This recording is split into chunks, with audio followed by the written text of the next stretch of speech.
அஸ்ஸலாமு அலைக்கும். Hi friends, welcome back to Nimmi's world. இன்றைக்கி மட்டனும் உருளைக்கிழங்கு வச்சு மட்டன் கீமா செய்ய போகிறேன். வாங்க அதை எப்படி செய்யலாங்கிறத பார்க்கலாம்.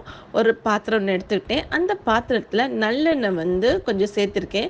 சேர்த்ததுக்கப்புறம் பெரிய சைஸ் உருளைக்கிழங்கு நீங்கள் பார்த்தீங்க அப்படின்னா 150 கிராம் அளவு உருளைக்கிழங்கு பொடிசாக நறுக்குனது. அதை இப்போ இந்த பாத்திரத்தில் சேர்த்து நல்லா லைட்டாக சாட்டே பண்ணி எடுத்துக்க போகிறேன். நீங்கள் பார்த்தீங்க அப்படின்னா ரொம்ப வெந்துடக்கூடாது. லைட்டாக சாட்டே பண்ணால் போதும். அதுக்கப்புறம் இதை இப்போ நம்ம வேறொரு பிளேட்க்கு ட்ரான்ஸ்ஃபர் பண்ணிடலாம். இப்போ நீங்கள் பார்த்தீங்க அப்படின்னா அது வேறொரு பிளேட்க்கு ட்ரான்ஸ்ஃபர் பண்ணிட்டு அதே பாத்திரத்தில் மேற்கொண்டு கொஞ்சோன்னு நல்லெண்ணெய் சேர்க்குறேன். சேர்த்ததுக்கப்புறம் 1 ஸ்பூன் அளவு சீரகம் இதோடு சேர்க்குறேன். சீரகமானது பொரிஞ்சு வந்துருச்சு. அதுக்கப்புறம் நீங்கள் பார்த்தீங்க அப்படின்னா பெரிய வெங்காயம் நீளமாக நறுக்கி வச்சுருக்கேன். அந்த பெரிய வெங்காயத்தையும் 150 கிராம் அளவு இருக்கும். அந்த வெங்காயத்தையும் இப்போ இதோடு சேர்த்துக்கிறேன். சேர்த்ததுக்கப்புறம் ஸ்டார் அனீஸ், கிராம்பு 1, ஏலக்காய் 4 ஏலக்காய் இதோடு சேர்த்துக்கிறேன். சேர்த்துட்டு நல்லா கலந்து விட்டுக்கிறேன். இந்த வெங்காயமானது லைட்டாக டிரான்ஸ்பரண்ட் ஆனாலே போதும். அந்த அளவு ஃபஸ்ட் நம்ம வதக்கி எடுத்துக்கலாம். இப்போ வெங்காயம் டிரான்ஸ்பரண்ட் ஆகிடுச்சு. இந்த சமயத்தில் நான் வச்சுருக்க இஞ்சியானது டீஸ்பூன் இருக்குது பார்த்தீங்களா, டீஸ்பூன். அந்த ஸ்பூனில் 1 ஸ்பூன் அளவு இஞ்சியும் அதே ஸ்பூனில் 3/4 ஸ்பூன் அளவு பூண்டும் இதோடு சேர்த்துக்கிறேன். சேர்த்ததுக்கப்புறம் ஒரு மீடியம் சைஸ் தக்காளியும் அதே மாதிரி ஒரு நீளமான பச்சை மிளகாய், அதையும் நறுக்கிய பச்சை மிளகாய் தான், அதை இதோடு சேர்த்து நல்லா கலந்து விட்டுக்கிறேன். தக்காளி வதக்கி விட்டுருந்தோம். அடுத்து நான் வச்சுருக்க மஞ்சத்தூள், சின்ன டீஸ்பூன் அளவு மஞ்சத்தூள் ஒரு பிஞ்ச் அளவு இதோடு சேர்த்துக்கிறேன். அடுத்து ஒரு டீஸ்பூன் அளவு மிளகாத்தூள் இதோடு சேர்த்துக்கிறேன். அடுத்து மல்லித்தூள் அதே மாதிரி 3/4 ஸ்பூன் அளவு மல்லித்தூள் இதோடு சேர்த்துக்கிறேன். சேர்த்துட்டு அதையும் நல்லா கலந்து வச்சுக்கிறேன். இப்போ நீங்கள் பார்த்தீங்கன்னா எல்லாமே நான் சொன்ன மெஷர்மெண்ட் டீஸ்பூன் அளவு தான் சொல்லியிருக்கேன். அதை நீங்கள் நல்லா நோட் பண்ணிக்கோங்க.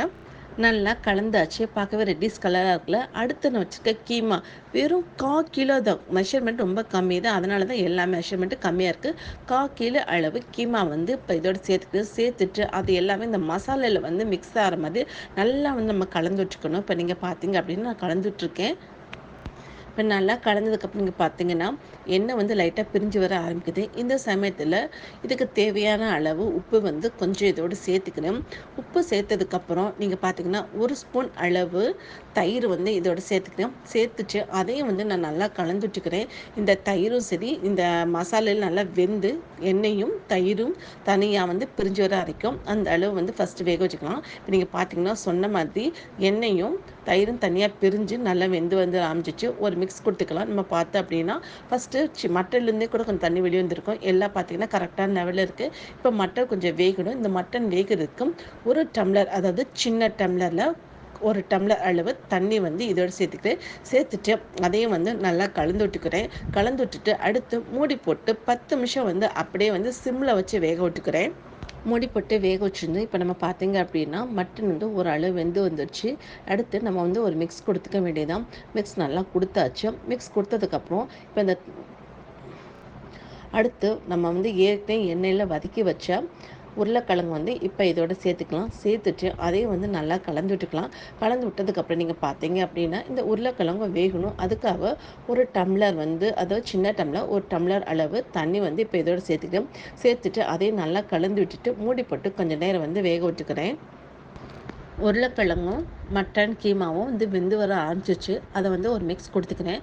மிக்ஸ் கொடுத்ததுக்கப்புறம் நீங்கள் பார்த்தீங்க அப்படின்னா மிளகுத்தூள் இருக்குது பார்த்தீங்களா, அது 1/2 டீஸ்பூன் அளவு இதோட சேர்த்துக்கிறேன்.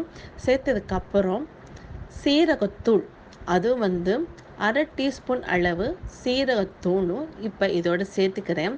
சேர்த்ததுக்கப்புறம் அடுத்து நான் வச்சுருக்க கஸ்தூரி மேத்தி இருக்குது பார்த்தீங்களா, அது 1/2 ஸ்பூன் அளவு எடுத்து கையில் நசுக்கி அதையும் இப்போ இதோட சேர்த்துக்கிறேன். அடுத்து வச்சுருக்க கொத்தமல்லி, ஒரு கைப்பிடி அளவு கொத்தமல்லி சின்னதாக நறுக்குனது, அதையே இப்போ இதோட சேர்த்துக்கிறேன். சேர்த்துட்டு இது எல்லாத்தையும் கலந்து விட்டுக்கிறேன். கலந்து விடும்போதே அந்த சீரகத்தோட வாடையோட செம்ம சூப்பராக வரும். நீங்கள் பார்த்தீங்க அப்படின்னா 5 நிமிஷம் நம்ம சிம்மில் வச்சு இதை வேக விடலாம். நீங்கள் பார்த்தீங்க அப்படின்னா 5 நிமிஷம் சிம்மில் இப்போ வச்சு வேக விட்டுருந்தேன். இப்போ நீங்கள் பார்த்தீங்கன்னா எண்ணெயும் சரி அதே மாதிரி மசாலா எல்லாம் செம்ம சூப்பராக வந்திருக்கு. அவ்வளோதான். இந்த சமயத்தில் அடுப்பை ஆஃப் பண்ணிட வேண்டியதான். ஆஃப் பண்ணிவிட்டு அப்படியே 5 நிமிஷம் விட்டுருந்தேன்.